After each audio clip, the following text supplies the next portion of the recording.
Gragas player. And the trade-off between those two is that one's all in, one can disengage, so they might play a little bit differently.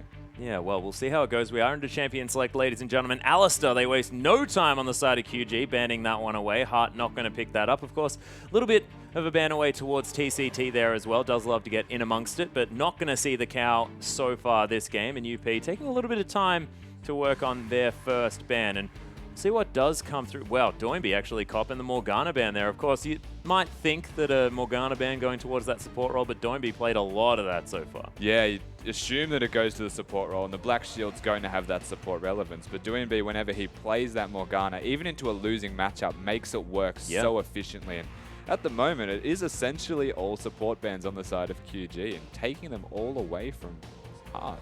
Yeah, Hart, of course, is the big playmaker over the side of Unlimited Potential. He's the guy that manages to land all of the hooks. Crucially, starts a lot of these team fights. So that's two engaged supports that he's not going to be able to hop onto.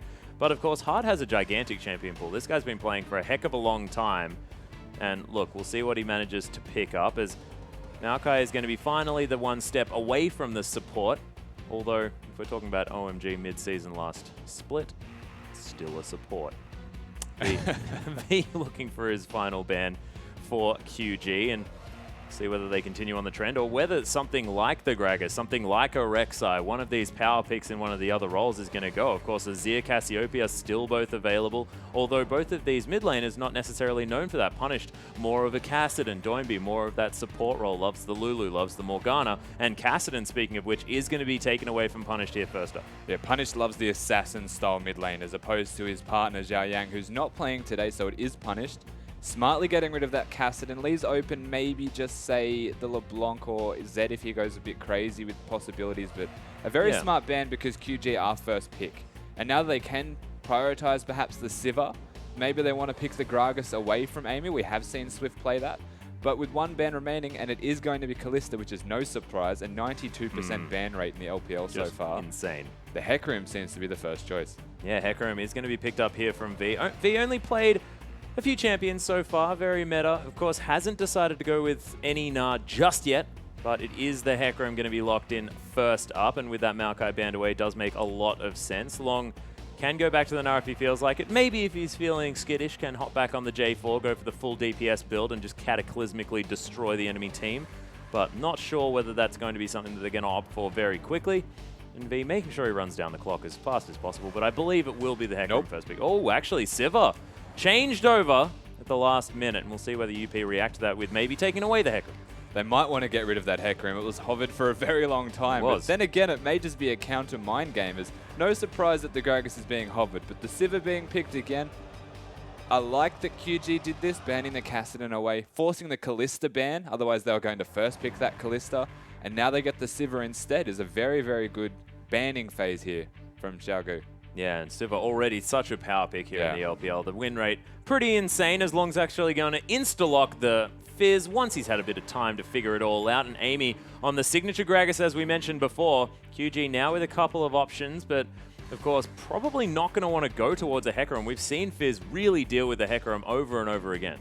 Yeah, it's a pretty hard lane to get through, especially once the challenging smite comes out. Just because the Fizz has the outplay potential is just through the roof. And it's very easy to dodge Hecarim spells, but it seems like, and I still wouldn't be surprised if they lock it in, the confidence of actually getting V onto that Hecarim to at least, even if they want a lane swap, or at the very least just get through the lane safely, he seems to be very confident. Yeah, it is going to be locked in here. Of course, V going to be taking that towards the top side of the map, but probably not early on. He might want to just jungle around, avoid that matchup for a bit, because Hecarim plus Sivir, fantastic synergy there, not to mention Janna as well. I mean, you can get a whole lot of extra movement speed. We do like talking about Hecarim, and the fact that he scales with that is one of our favorite topics. But UP now considering what they want to go with already, with pretty powerful lineup, and Punish considering the support champion. And now that the support pool is relatively shortened, we'll see whether Bard does get through. Relatively shortened, as in completely almost eradicated, obliterated, from the map. Besides the Nautilus, perhaps, which is Nautilus still power an option, and Nautilus and Alistar are the two most popular at the moment. But seemingly, Bard comes first. Yep, Bard ahead of the Nautilus. Hart not wanting to go with that underwater guy. Wants to be cosmically binding everyone around this map. Going on magical journeys with the Unlimited Potential lineup, and I'm excited about it. It's pretty difficult to use the Bard into the Sivir though. So we'll see how that actually pans out. But in the 2v2 matchup, having the Corki locked in already, it's not bad at all. Their base damages as a Corki and a Bard are very high, whereas the Sivir is almost exclusively the damage source in their bot lane. Yeah, well, Swift actually opting away from the Sejuani. Wasn't banned, hasn't been picked away, but looks like the Rek'Sai going to be the option here for the Korean jungler from CJ Entis. He's going to be locking that one in. And no surprises, Doinby on another utility-based mid laner in that Lulu. Picks that one up for himself. So a bit of a raise the Sivir comp. We've seen this coming through a fair bit. But look, we'll see how it works out as we do have UP now locking down the final pick for Punished or potentially for Long, depending on where they want to put that Fizz. But I have a feeling that is going to be the Fizz top lane that we've seen become relatively popular recently. Yeah, the Morgana ban seems to default Doinby to being the Lulu now. And from what we saw yesterday when he plays that Lulu, he likes to go Mejai's and Negatron cloaks to get through lane. But if they go for the Zed, perhaps he'll go for a Chain Vest first with that Mejai's instead. Well, it was going to be a difficult matchup. Of course, Lulu deals with these assassins relatively easily. So instead, going to switch over to more of a poke-focused team comp here with the Varus coming in. Some shades of Godv there in the mid lane. Of course, Pawn also loving that one. Saw Varus banned in back-to-back games, WE versus LGD last night. So not going to be seeing him banned, and this time it's going to be Punished picking up that champion. We'll see what he can make happen. And so far, sort of the poke disengage comp coming through from UP looking fairly strong. Yeah, they've got all of their poke there between the Corki and the Varus, and they've got an abundance of disengage with the Magical Journey even to an extent. They've got the Tempered Fate, and they've got the Gragas, and it's just even the fish can be used as a disengage tool. So they've got the options of letting the poke go down. If it goes awry, they can just leave the area, or they can go in, because the Gragas and the Fizz, who are also good at disengaging, and even the Bard, can turn it around straight away and just go all in. Yeah, and you can also use that Tempered Fate, lock down towers, use that small amount of time to really get that dive happening. Works a little bit similarly to having an Alistar able to tank things up. But, of course, we haven't necessarily seen it used that way, and we'll see how this Bard is going to change how this team plays the game. And I'm just excited to see Varus. Of course, those Qs, disgusting amounts of damage, really, really filthy, and we'll see whether he's going to be able to get through this laning phase. Of course, Lulu can be a bit of a menace, but if he does, man, Punish is going to be getting some damage off. Laning phase should be somewhat okay. It should be reasonable for the Varus to get through. The Lulu's base damage isn't really that high, but it's very hard to push a Lulu out of lane because of the shield amounts and the sustain that she has from being able to dodge all the arrows as well with the Whimsy. Yeah. And I guess the scarier point here to note is that you've now got the Hecarim who can pretty much run at the Varus and destroy the Varus. Yeah, it's going to be a lot of poke necessary and making sure that they don't get engaged on very, very quickly. Of course, the teleport home guard ganks could be a problem come the mid game, but let's waste no more time. Let's hop onto the Rift.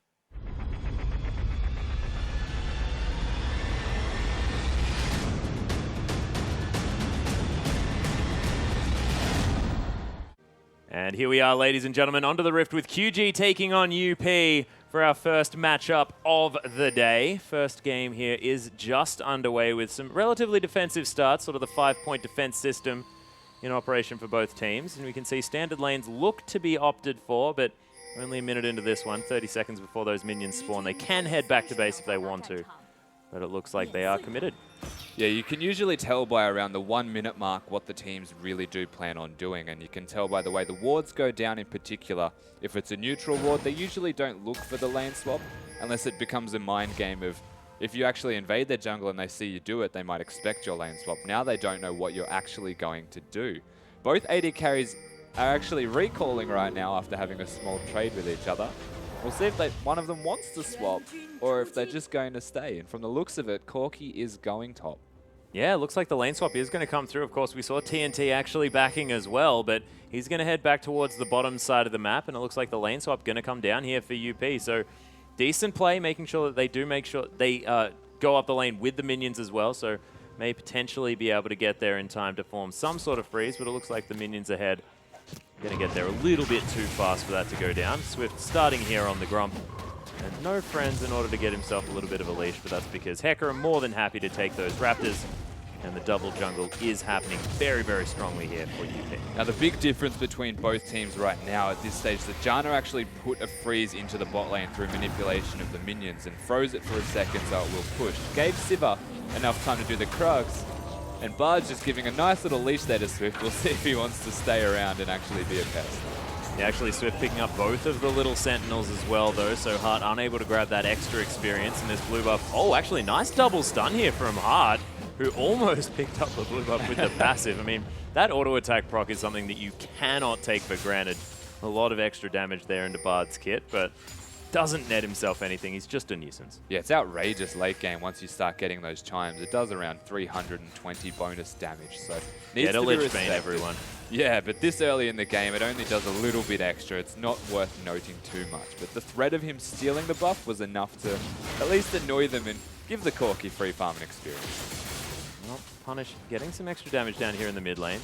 Does have to start trimming this wave just a little bit, but last hitting quite nicely. And as I say that, misses a cannon creep. A little bit unfortunate. You jinxed him. Yeah, I did. I'll stop watching Punished. I'm sorry. Sketch, though, is going to have this lane pushing towards the turret. Amy up in the top lane. About half health, just checking things out, making sure that there's no stray Rek'Sais hanging around. But, of course, Rek'Sais heading back towards the top side of the map. 3 men strong. They want to stop this. Yeah, not looking for any fast push. Now, it looks like 3 members going towards the top lane, including a Janna, who makes it infinitely harder to actually stop a siege. They are going to walk into the entire side of Unlimited Potential, but we'll see if they want to commit to a 3v4 or... Oh, that ward doesn't actually spot QG out as the Pre-Seeker going to head towards the top lane. Nice double stun there again from Hart, and then the Fox respond to follow up. The QG are going to be able to clear out this wave and protect this and not get dived. So nicely played, defending the turret there, making sure they pick up also the experience. And we might see Fizz rotate straight to the bottom lane with a teleport now that he knows Sivir is alone, because Janna has been in the top lane. And what I really like now is the instant response from TCT is to come back and support his AD carry. The second he knew they weren't going to dive anymore, gets back there, it's going to be in time to help, and the level advantage that Sivir has, he'll be fine until Janna returns. Yeah, Long actually picked up the red buff here as well. Yeah. Interesting. Don't know whether that's necessarily a mistake here from Amy, whose blue buff has run out, or whether there was something intentional there. Seastone Trident is going to go off, and I'm going to use that to clear out the minion wave. Gale going to knock Amy up just a little bit, who heads down to about 400 health, but they're going to be fine.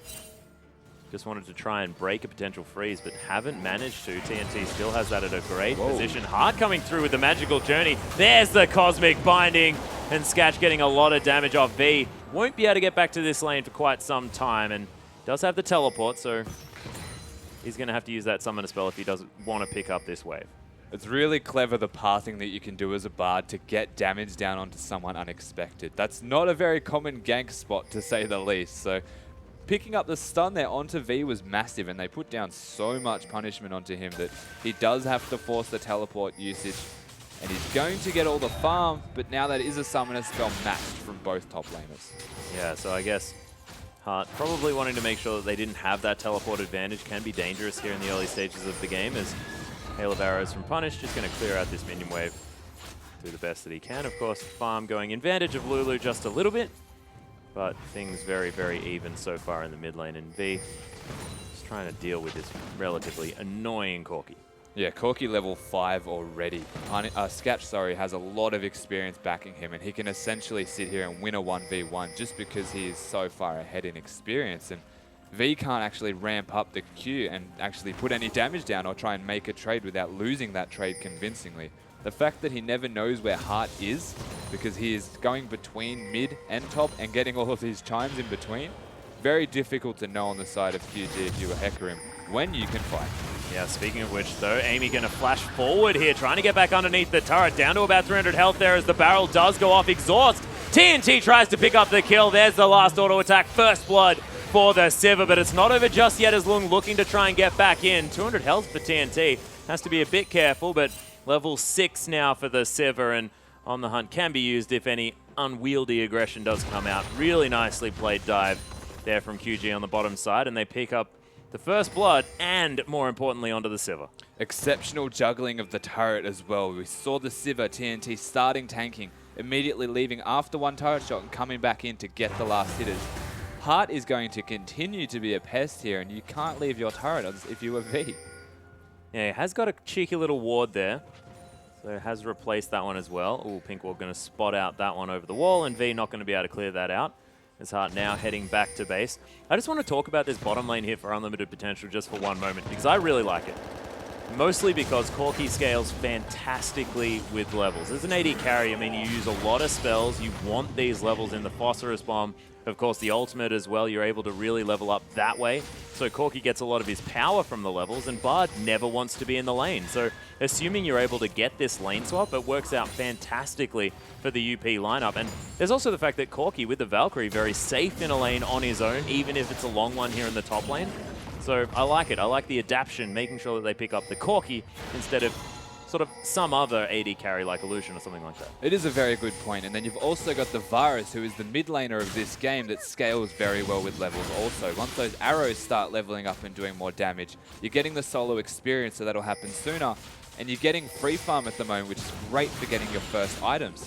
Both AD carries, essentially, the mid laner and Skatch as the Corki, are going to be ramping up in levels very quickly, and they'll hit their mid-game spikes around the same time, because essentially both getting solo XP while the Bard roams. Yeah, and I like it. It's also, there's the fact that their poke is magic and physical damage. So Corki mostly magic damage poke with the rockets and the Phosphorus Bomb, whereas Punished going to have highly physical damage, so you can't itemize against the poke coming through from this UP lineup, despite the fact that theoretically they're both AD carries. Yeah, Varus is always going to do an immense amount of physical damage. So your best bet here on the side of QG, if you're looking to win a mid-game fight, is to stack some early resistances, some magic resistance, which is most of their team, and instantly kill the Varus. Well, speaking of instantly killing someone, the exhaust onto V, who does have the ultimate available, but not enough, as 4 members strong in the top lane from UP, able to answer the first blood from earlier and maybe even pick themselves up a turret. Hart getting the stun is always enabling his team to do so much. The teleport comes through to secure it, not even using the fish there, so they should be able to get this turret if they want the turret.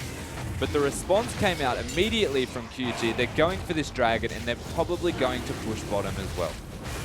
Yeah, so TNT pushing that one up. Swift is going to lock down the dragon. Easily done. Is a trade that you're going to make moving 4 people into the top lane, though, just generally what's going to happen. So QG actually managing to pick themselves up quite an advantageous position, because they'll get the turret. Top lane turret did not go down for UP, so TNT locking that turret down means that they now have a 1,000 gold advantage despite losing B in the top lane. Well, what that says to me, though, is they're not opting to 4-man push the top turret. It says that Long wants a prolonged laning phase against his opponent here in Hecarim. And that says that, well, we know that it goes quite well for the Fizz, and we were a bit confused as to why they picked Hecarim into the Fizz. This is his chance now. This is Long's chance to really push an advantage with the kill he has. Yeah. And get control over that top lane. Denying the turret from going down is prolonging the early laning phase where he's going to be stuck in a 1v1. But the response from QG is instant, and I really do like it. Yeah, V is going to be able to take down this pink ward here, and Amy's low. Yeah, interesting stuff. You did mention the response from QG, of course, moving the bottom lane towards the top side. They haven't been spotted heading into this lane as well, as it was in fact their pings. They're towards the top side, and Long has to be very careful, of course. Very slippery is the Fizz, but might get caught out. Not a lot of hard CC, so Playful Trickster is going to be there to help Long out, but if they dive this one, it might be tough. TNT's level 8. Wow, they're going. Yeah, there's the on the hunt. Twisted it. Oh my goodness, there's the ultimate as Long's getting taken down super low. Devastating charge, and TNT locks down the kill. Hard on a magical journey, but they'll both take it after him. Flashes over the wall. Actually, Hart going to be safe for now. The shield actually helping out, and QG, they wanted to pick up an extra one, but the flash going to help Hart get to safety, and now the turret possibly going to go down as well. BF Sword Avarice played for TNT. It's got enough damage to deal with this one, and the fast push is on here from QG. And that was a great rotation there. They managed to secure what was a Fizz going to be aggressive. The forethought was there from them, and they utilized that perfectly, picking up a kill and a turret. No response available from the UP side. And they get their second turret of the game. You can see Punish is having a very good time in the mid lane, though.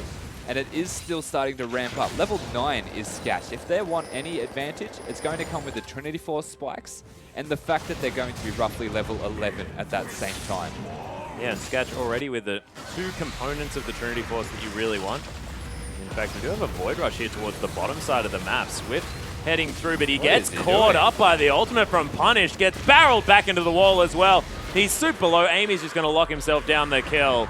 And look, just didn't quite know where the members of UP were, and headed straight to his demise. A very questionable decision right there, though. He went back in to get the Krugs after he'd taken damage from the Varus. do have to wonder why it is that he wanted to go back in, and they pick up a free kill essentially for nothing, and Amy does get that one, so it didn't go into punish, which is big. Long gets the tower in top though at the same time, and it's suddenly they just get a really good trade out of nothing. Yeah, and of course now the gold lead that was eking towards the 2,000 mark is relatively even here at only 700. UP really clawing themselves back in, and we knew that this game was going to be relatively close. Of course, QG and UP both similar power levels, both of them heading into the LPL with very decent performances against a lot of the top teams, and it was interesting to see which one would come out ahead, and so far things very, very close. Yeah, it's looking quite standard, but again, we do have to reiterate the fact that they're going to spike at slightly different times. I do like that Doinbe's opted for that max CDR build to give him as much strength as early as possible. And you can see the fact that Hecarim is going for the Cinder Hulk first, and he's upgraded his armor boots with home guards, looking to have a teleport impact. So 2 examples of people who have started to accelerate their builds to match what is going to be the strength of the unlimited potential side, especially now they've got that Trinity Force finished. Varus has level 9 and his blue buff. Yeah, and he's got a Manamune as well. Picked that one up, so he's going to be able to clear out these minion waves very quickly. And with that blue buff and the Manamune completed, you statically get it from auto attacks. You can throw out your spells with almost impunity here. Doinbe actually copying that one. Nice aim there from Punish. It's always a big mind game when a Varus throws out the arrows where he's actually going to throw it. Very difficult to dodge. Yeah, and of course, he could be going for the minion wave, could be going for the champion, could be going for one of the 3 champions that are in the mid lane. No one really knows. So Punish doing well here so far on the Varus, but see whether he can continue to move forward. And this UP lineup hasn't really hit their stride just yet. Do you think that maybe they need to get to a grouping phase and utilize their poke together? Well, they've got 2 options. They're still waiting on Sork Shoes for Scats before the Rockets start to have a big impact in regards to poke and not just giving him machine proc to siege. Yep. So they are grouping now, and they're looking to get some siege damage down, but until they start to get a little bit more refined in their items, perhaps even the Brutalizer here for the Varus, yep, they don't want to do a whole lot of hard poking and forcing sieges until that stage. So they're very close to hitting the big spikes, but they're just not completely there yet. Well, you can see these arrows already starting to hurt a fair bit. Punished. Still throwing them out. Yeah, the Glitter Lance is doing some work from Doinbe. Morellonomicon, Lucidity Boots. No slouch for the damage. You can see he just clears out waves so fast as well. The siege pretty difficult here for UP. This Cannon Creep was missed again. Oh no. He's on struggle street. He is. They have Weird a lot how of much shields emphasis we though. put on. There's an exceptional amount of anti-siege here when you think about it on the side of QG. So while they've got a lot of poke and they've got a lot of siege potential because of the poke, they've got Lulu shields, they've got Sivir spell shields, they've got Janna shields, and then they've got the Rek'Sai who can stop any flanks, and just a Hecarim who can teleport in. Yeah, and QJ also have a lot of ways to deal with poke as well. They've got, of course, Wild Growth if someone's going super low, but they've got shields for days from both Janna and, of course, Lulu, especially with these sort of cooldown reduction focus builds that are going to come down.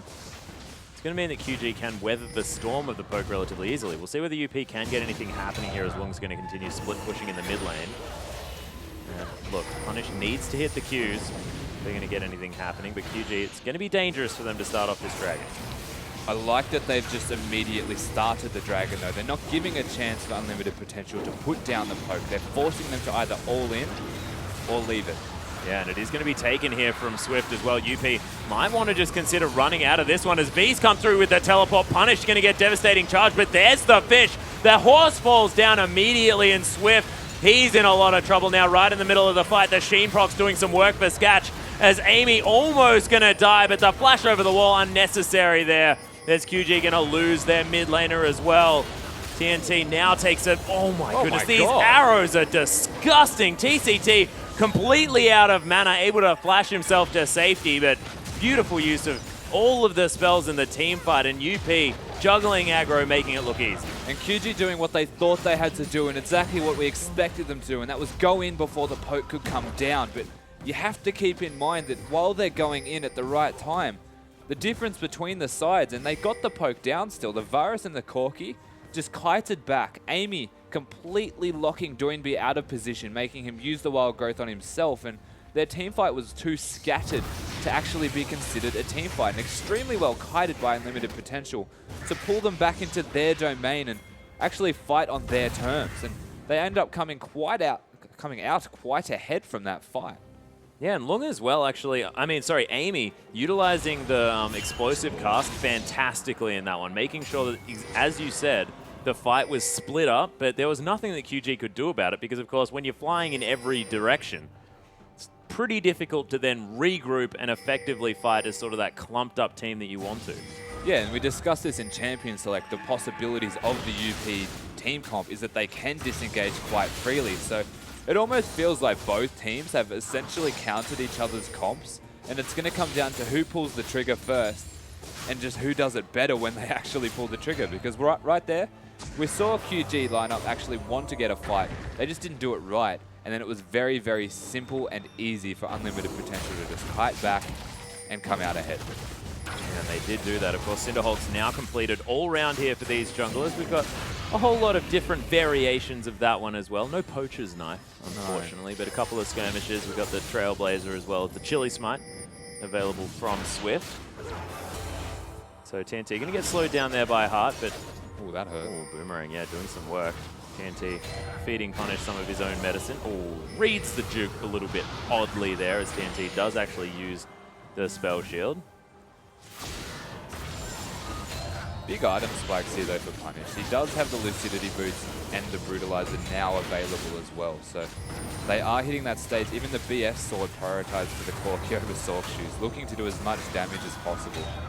And yeah, flat damage as well. Yeah, raw damage output. They're going to be in a good position if they want to, again, utilize what their team comp seems to be exceptional at and siege for a turret. But Corki otherwise preoccupied with a Hecarim in the bot lane.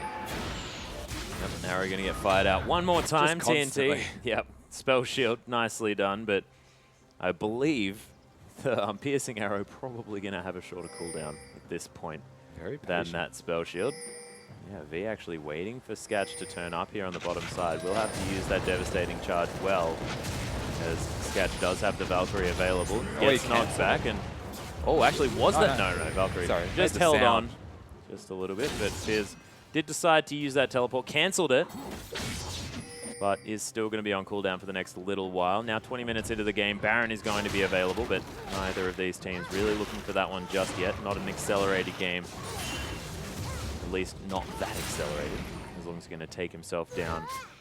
A Gromp going to be hanging out here on the top lane. Long probably not going to be too worried. Frozen Heart almost completed for the Fizz. Going to be with that arm guard now as well as the Alacrity enchant on the boots, making sure that he's as zippy as possible on this Lulu. I thought that he probably wouldn't need as much help, but picking that one up anyway. Slightly different build path here though for the Lulu compared to what he went last time, which was a very aggressive, confident build. And because their start has not been as commanding as what it was yesterday, opting for the Seeker's arm guard, working towards that Zonia's as a second big item. And you said the Alacrity as well, respecting what is the Unlimited Potential side and looking to get his Juke Boots on quite seriously and quite literally with the Alacrity to dodge as many spells as possible. Yeah, Swift getting a lot of value out of that pink ward there as well, clearing out a couple of the vision wards available from QG. Frozen Heart now completed for Long, looking for a Spectre's Cowl possibly as his next option. Nice stun there from Hart, locking the horse against the wall. QG now on the defense trying to save this turret, but so far not a whole lot of action. Of course, these teams just defending against one another over and over again.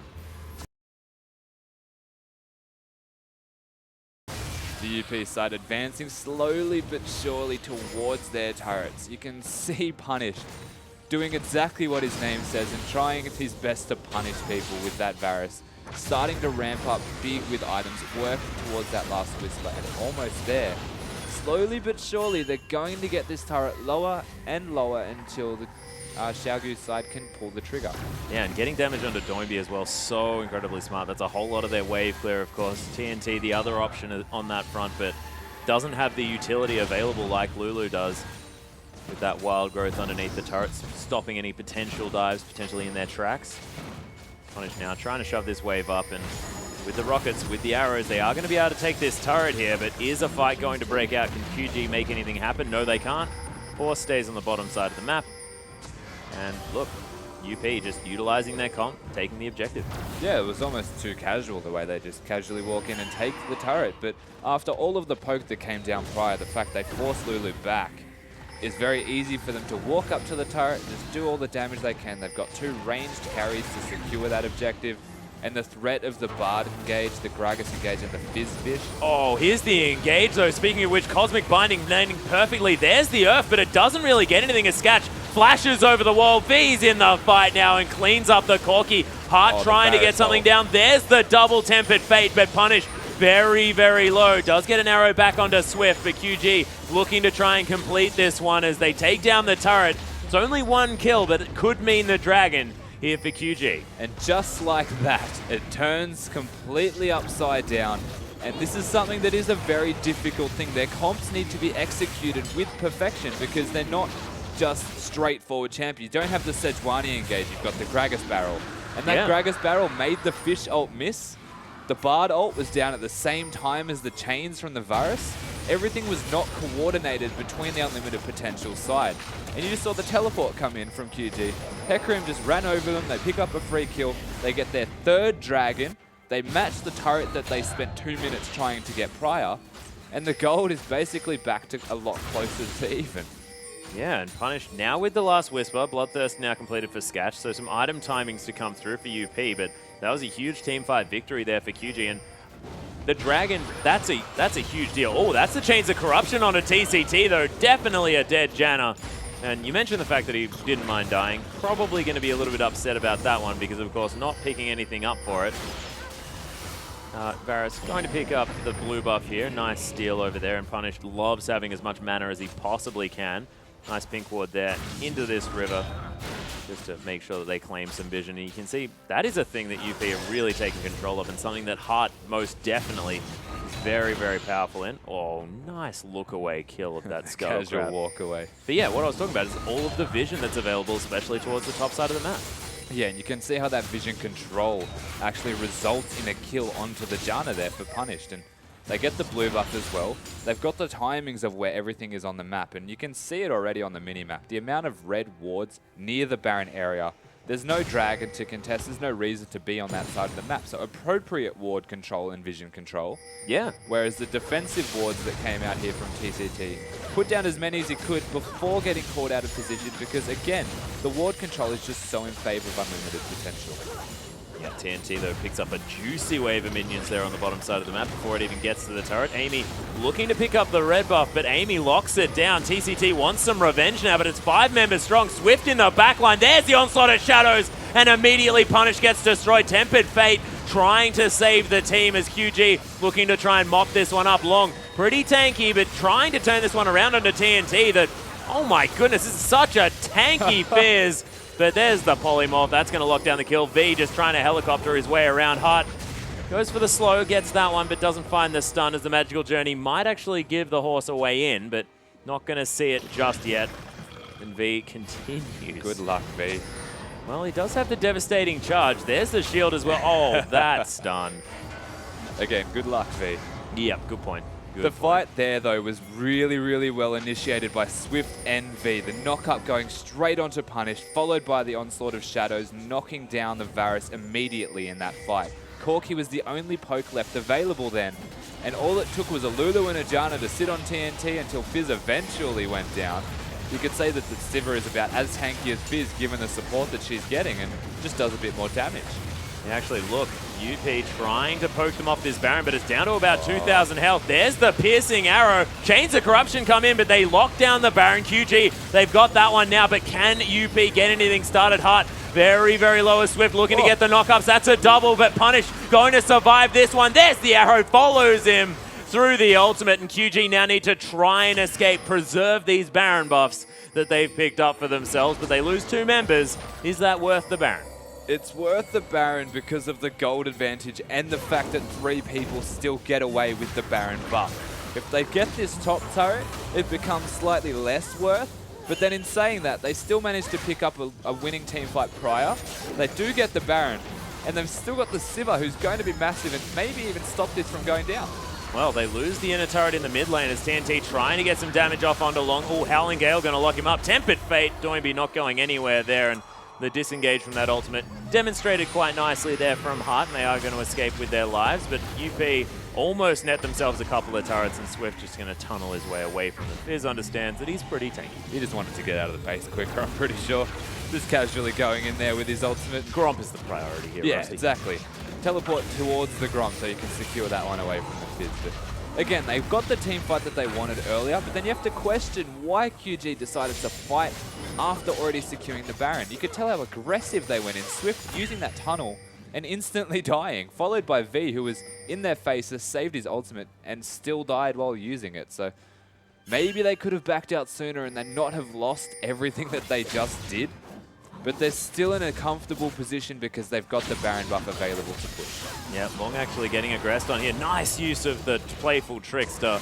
And V not going to find the ultimate Fear, so half health on the Fizz in trade for the ultimate here of V. So nicely played there from the UP lineup. Sketch now heading towards the bottom side of the map, just playing defense on these Baron minions, but looks like QG can't really get anything to a position to take control. Of course, UP with a lot of wave clear between the Corki and the Varus.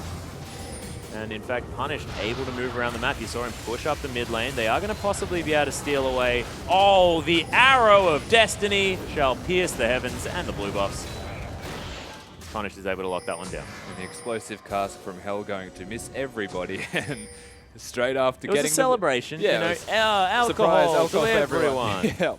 Not exactly, but unfortunately that missing afterwards kind of prevented any chance of catching someone after getting the blue buff. But again, they do get the blue buff after all of that nonsense. And I just want to touch on, I thought that Sivir was going for a Hex Drinker at first because of the items, but I was going to say she needed that last Whisper. Finally picking that one up because all of the kills at the moment are on the Sivir's back, and the rest of the team comp is basically designed at this stage to support TNT. Yeah, it's the Raise the Sivir comp definitely coming through here for the QG lineup. They do have the Eye of the Storm shield for extra AD. They've got the Whimsy for the movement speed for the shields. Wild growth if anything is going to go wrong, and then this beefy front line. But QG now looking to take down their fourth dragon of the game. It has reset as UP trying to poke this one out. Do it. V was actually looking for a teleport flank in the backside, but he's already teleported in. Oh, that's the steal away for Skatch, of all people. The ultimate does go wide from Punish. The 3-man knock-up, 4-man knock-up afterwards as the ult comes through from Doinby. UP still able to get something done, and QG frontline just, oh my goodness, locked up by the Tempered Fate. Magical journeys all round as UP gonna body slam themselves out of this one. Swift trying to get in there. Skatch, he's gonna die, but they trade it for TNT with a beautiful shield, arrow, sorry. And QG still not able to get anything done, and this rain of arrows coming through from Punished is massive. How Punished lived there is just unbelievable. Heart with the Tempered Fate. I'm calling it Heart, just Heart. He actually just destroyed them all, and they're going to try and at least get a kill here, but... Yep, Amy's still pretty tanky though, as the Monsoon is going to at least help TCT. Oh, there's the Urchin Strike, but don't get baited by the Janna, as Doinby doesn't have a lot of mana left. Long, oh my goodness, that ultimate is on such a low cooldown. Punished able to lock down the kill with the Chains of Corruption and of course the arrow there. So the horse is dead. Can they get anything from it? Magical Journey. Heart's going to make his way in. Just to place the love ward that down. champion, It's man. awesome. That was a really prolonged fight, to say the least. And Varus being able to have two ultimates in that fight says a lot about how he is going right now with his build. He's come a long way, managing to still be relevant because of Heart's phenomenal supporting right now with the ultimate. Oh, yeah. Gets a kill onto the Sivir, which was going to be a very close 1v1 with Scat. Instead, going in favor of Unlimited Potential. Fizz comes in, pushes them away from the turret again. And all of this is just working really, really well into favor of Unlimited Potential because their disengage, their kite, and their poke is massive. And then, of course, they've got a lot of auto attack damage afterwards as well. So if they win a team fight, they can take down turrets very, very quickly. You saw Skatch and Punish deal with the mid lane in a turret very, very easily after that Baron went down in favor of QG. And now that they've stopped this dragon bleeding with that steal away that Skatch managed to get through, it's going to be a lot harder for QG because that timer has been extended for that 5th dragon. And that's assuming they're able to even get the next one. Yeah, it's absolutely correct. If they wanted to go for that 5th Dragon objective, it's going to be a lot longer for them to do so. And you said before, they've got a lot of siege, and that's definitely correct because they've got a Ghost Blade finished here for the Varus. Yeah. And the Sheen procs from the Corki. So if they get onto a turret, their siege is amazing. They've got a very well-rounded team in being offensive, but then they've also got the capabilities of being very defensive. We saw what the Bard's capable of in that regard. And just like pushing back and poking. But if QG can get onto them, if that initiation that we saw before from Swift and Lulu has the Hecarim at the same time, they could go down straight away. Oh, there's the Tempered Fate. Locks down TNT there for a little bit as the Spell Shield is going to be there. The Chains of Corruption actually locking a few members down, but V actually delivering a fish towards the QG lineup. Boomerang over the team now. The Swift is going to get barreled, but they are going to be able to escape this one for now. Actually might be able to take themselves down a Scuttle Crab on the way through as QG do escape that fight, but man, it was close. UP almost got there. And I guess, again, it's something that is really difficult for the Unlimited Potential side that doesn't involve fighting for a turret or sieging, is just hard engaging. The Bard Tempered Fate only hitting TNT, and he just casually walked away because V tanked most of the damage. He ulted away and just kind of trotted on with the rest of his team. Their disengage is great also on the side of Xiaogu, but they've also got the hard engage factor, so it comes down to if Unlimited Potential can put down the poke for a focal point, whether it's the Baron or whether it's a turret. But if they're just engaging in the jungle, it's going to be very hard for them to pick up kills unless that Chain of Corruption hits everyone. Yeah, and especially if QG don't necessarily need to hang around where they are. Of course, they have been picking up the fights that they've enjoyed around objectives that QG want to be fighting for, want to be taking. And it's often been when QG have actually taken a fair bit of damage from the Dragon as well. Yeah. So Sketch now with the last Whisper, 3 items on this Corki. A massive power spike here for this champion. And look, we'll see whether he can weave the auto attacks between everything and get some damage down in these fights. But at the moment, it seems to be, let's just rock it all day, every day.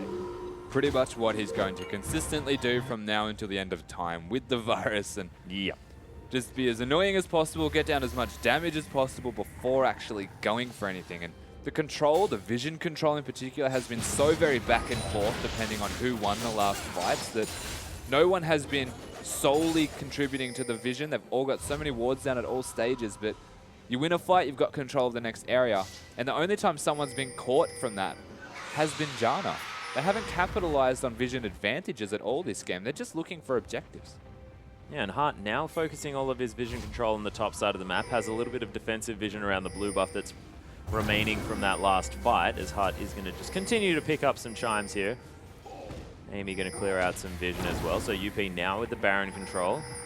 Teleport's available almost for long, but V's is up. He is hanging around in that bottom lane. Prey Seeking going to find Amy as Tremor Sense fantastic at this point in the game when they don't have the vision around the Baron. Yeah, and speaking of vision, as we were just discussing who has control of it, look at all the pinks from the Unlimited Potential side around the Baron area. My goodness, the that's entirety of that. That is 4. It's all in favor of them, and you can see QG coming in to control it now and maybe get it back in their favor. But this is the opportunity for Unlimited Potential to catch someone with all of their vision control. Yeah, Lon also has his Spirit Visage completed, so 30% CDR with his 2 most expensive items, the Cinder Hulk there as well, scaling up the added health that you are going to grab from that Phage and Spirit Visage, and now looking towards the Trinity Force, so he's going to be doing the relevant damage. Looks like V almost there with his. We'll see who's going to be able to carry this one through in the later stages of the game. Still 40 CS ahead on this Fizz. A little bit further as far as getting these items down, and Hart, Magical Journey, going to deliver Sketch towards the base. Just because they can, really. I like it. You don't need a purpose to go on a Magical Journey. No, you certainly don't. Oh, V wants to be able to smite this one away, but doesn't get it. Long's going to lock that down, and the Dragon has respawned. QG, are they going to be able to get towards their 4th? Prevent some extra tower damage on the side of UP. Hart's just back. But of course, the QG lineup, they just don't have the vision around this area. No, again, we have touched on vision control a bit, and it seems to be in favor of Unlimited Potential just because QG is starting to respect their capabilities to poke and fight. They're looking to push lanes out and control the lanes, but it's fairly standard. But Fizz able to completely control V, so wherever those two are, the waves are always in favor of Unlimited Potential. Fizz will always get there first without the teleport. But from the looks of Hecarim recalling right now, I would wager he wants to engage very soon with a teleport. Yeah, really wants that home guard teleport. Of course, Punish getting a lot of damage down, but UP have started off the Dragon, the decisive move. Punish still trying to stand back, get the arrows in, but the teleport very far into the UP jungle as they do lock down the Dragon, smited away by the Fizz. Immediate exhaust onto V now, as well as the ultimate is going to be necessary from Punish. Way at the back of the fight though, nice positioning. Monsoon for TCT, there's the wild growth as well. Maybe a little bit soon as Lung trying to get back in. Swift's going to die. Magical journey for Hard as well as he's still holding on to that ultimate. Actually no, it is down as Punish. He's going to fall. Amy doing some work. TNT with a whole lot of extra damage. There's the shield. TCT going to help lock that one down. Triple kill for the Lulu, and eventually it's the ace for QG. They managed to pick up an ace around that Dragon fight. Dragon going to Unlimited Potential, but a massive win there for QG. Sivir could just get an inhibitor. They're going to opt for the Baron instead beforehand, and the flank from V was massive. It pulled a lot of focus onto him because he came from the side and forced them to almost bottleneck around the back of the Dragon pit. And that worked out so well for TCT and Doinb, who can instantly take down Amy and Hart, force them into bad positions. And from there, it was just utilizing that they have two shields and they can protect that Sivir, who is massive right now. And Lulu picked up a triple even.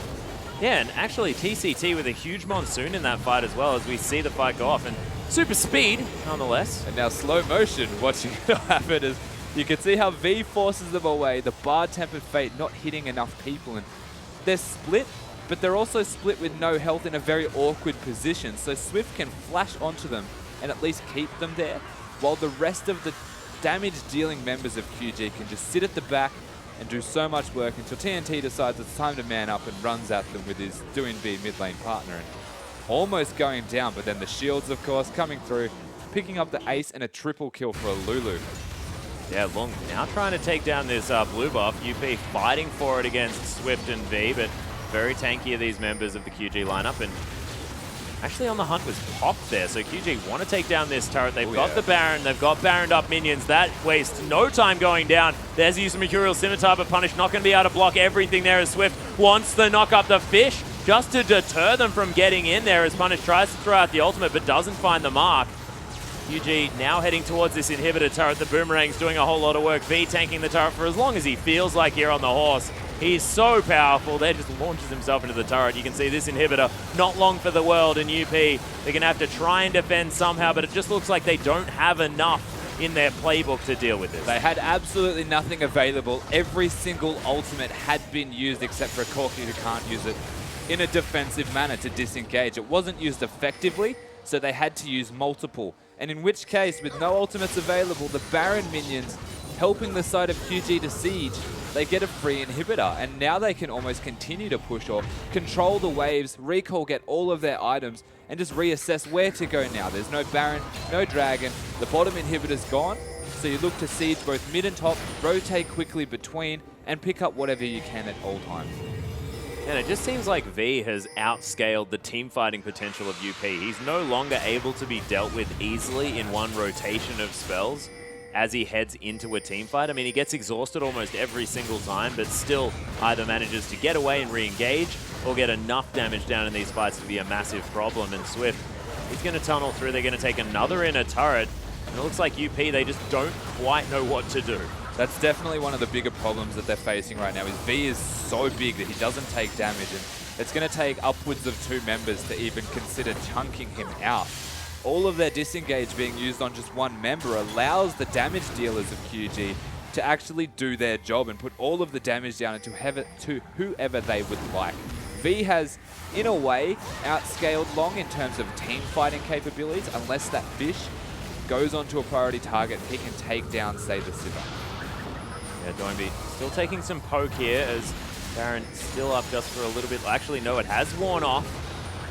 As Long looking to try and get in there. Tempest Fate not going to find anyone. Few minions there are going to go down, but On the Hunt has been popped from TNT. Heart looking for something. Actually stuns up V. There's the Chains of Corruption as well as TCT going to get locked through. Nice Wild Growth to save V's life, who delivers a fish to his team. And now QG just looking to disengage from this one. They don't have... They did manage to get the turret, I believe. So, oh, actually, no. Actually, they didn't get any damage over that turret. They got complete failure. Absolutely nothing for that. But they did get away with their lives. And that's true. A win in and of itself, given that they got engaged on very hard.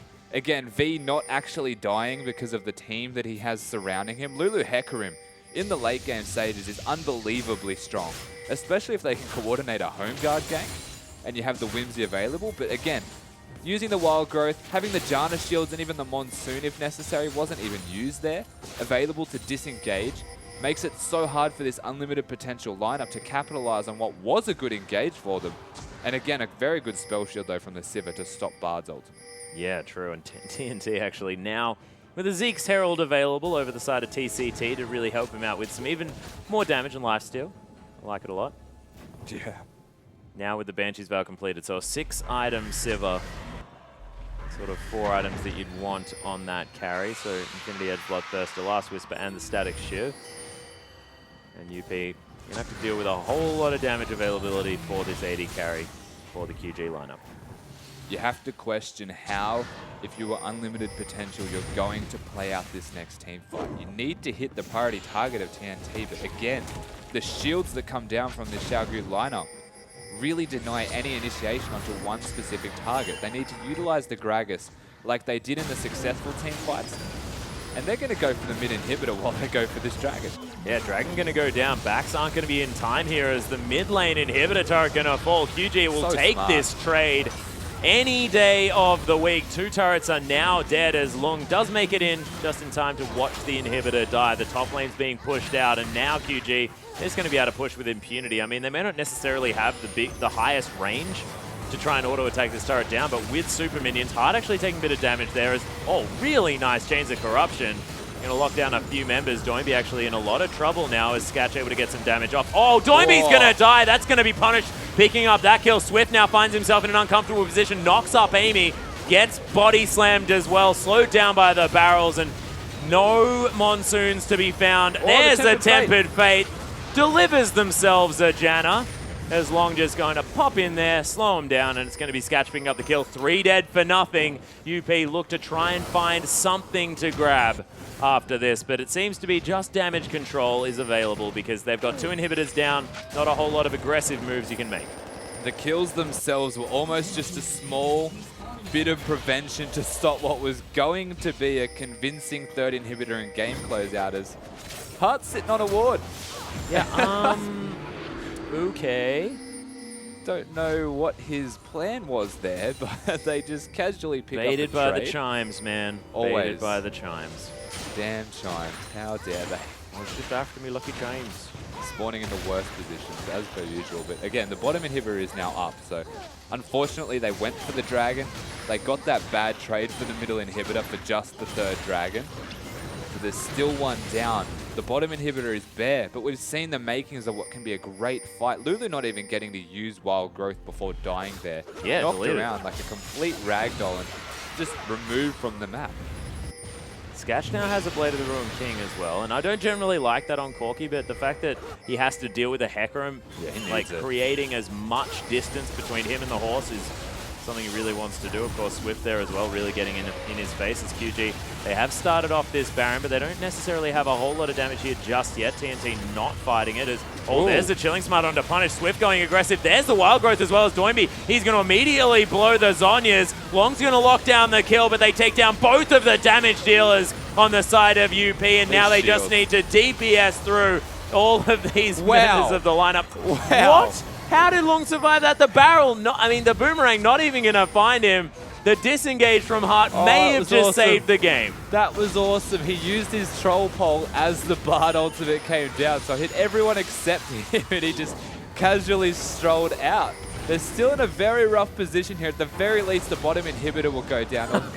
That was a big stun too. Longest cosmic binding of all time as Swift is going to tank up these turrets just for a little bit. The chimes from Hart now trying to get himself a little bit of extra damage with those auto attacks. Amy very tanky and Lung as well, but the Nexus turrets are still falling down. Super Creeps now in the base doing a bunch of work. UP still waiting 24 seconds for their damage dealers and just trying to damage control. Make sure that they can either get rid of the creep waves or the members of QG. As TCT, he's going to get taken down, but the last Nexus turret falls. QG picking up the kills. The Nexus now getting the focus as V heads back into this fight. Oh my God. My goodness, Sivir falls down. So much of the damage done, and what? How is Lung doing this? This guy's Fizz is something to behold. He just didn't want to die ever in the last 2 fights, barely surviving and managing to take out TNT in a 1-on-3 situation. That is unbelievable. This Fizz is disgusting right now. Yeah, and they saved their bottom inhibitor as well. So UP able to stop these super creeps from heading towards the base, but now without any Nexus turrets, it's going to be very, very difficult to hold on to this game. And it almost means the UP need an ace and then an immediate finish of this game if they're going to win. Yeah, it was a little bit greedy there from TNT, trying to end the game and not actually focusing long for enough of that fight. But then again, the rest of his team were going on long instead of ending the game. So it was a questionable teamwork decision there. And in the end, they managed to survive with 1 inhibitor, as you mentioned, because they went all in on trying to end the game. But questionable teamwork, to say the least, right there, and a small error. Yeah, maybe just some over-aggression, wanting to pad the stats, as TNT probably could have 3-shot the Nexus. So a little bit unfortunate. Punished and Lung now on the Baron. Have been pinged out here as V is hanging around. But of course, Lung very, very tanky. He's happy just to start off this Baron. And UP trying to engage this fight as far away from their Nexus as they can.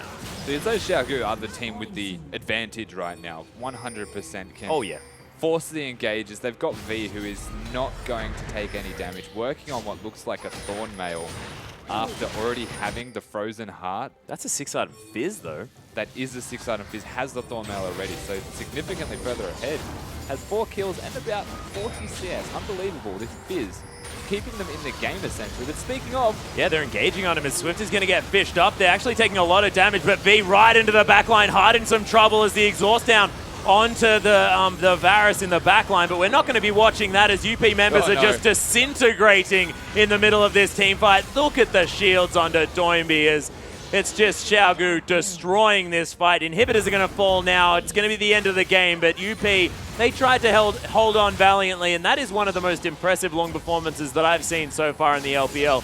Definite hats off to that Fizz, but what a game from QG.